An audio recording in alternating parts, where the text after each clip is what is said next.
Hello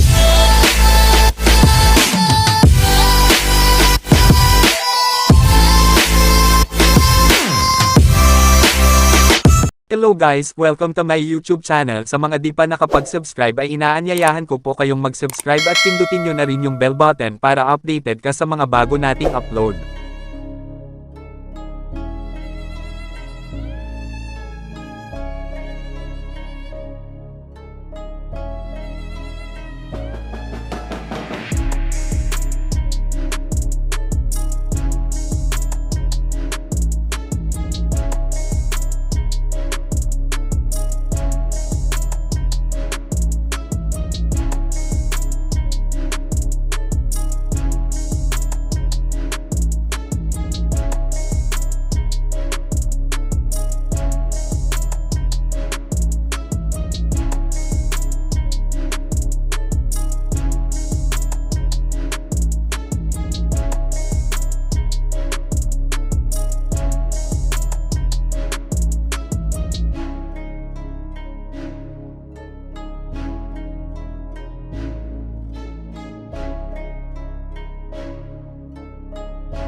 Isa sa kasamahan ko sa trabaho ay pinapagawa niya sa akin ang kanyang cellphone, kaso may problema, yung isang tornilyo ay bumilog na, kaya gumagawa kami ng paraan kung paano tanggalin yung isang tornilyo, pero hindi kami nagtagumpay hanggang sa nagpasya kami na lagariin na lang.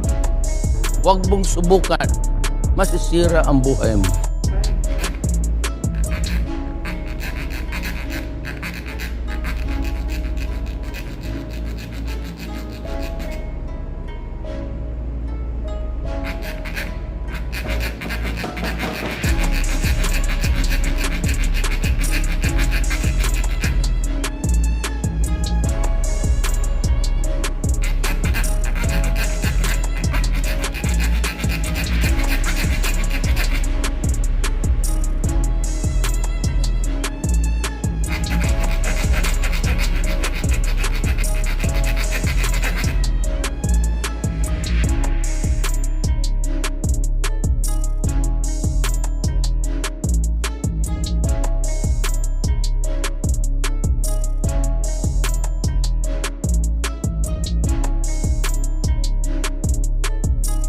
Sinubukan naming hinangin ulit pero bigo pa rin kami, kaya nagpasya na kami na dalhin na lang sa cellphone repair shop.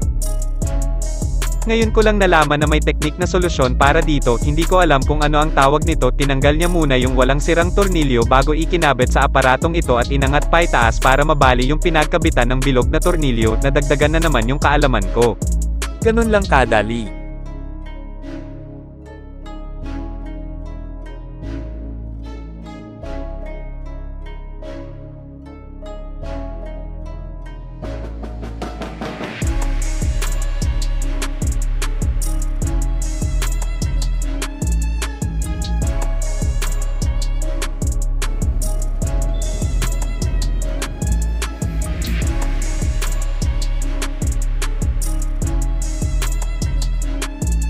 At dito sinimulan na niyang binuksan ang iPhone 11 Pro Max para palitan ang baterya.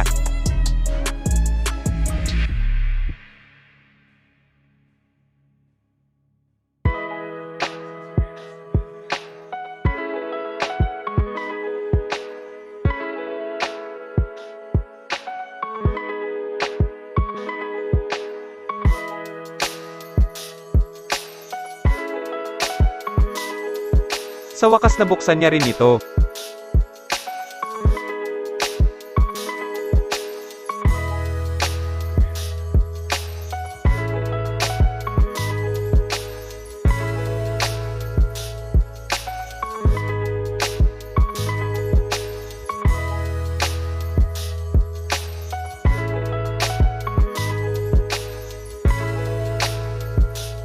isa-isa niyang tinanggal ang mga tornilyo.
Habang tinatanggal niya ang baterya bigla na lang itong umusok, laking gulat niya at nabitawan ito, nangyayari na rin sa akin yan.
At ito na yung pinakahihintay namin na matapos. Nice. Makakauwi na rin kami at salamat sa inyong panunood.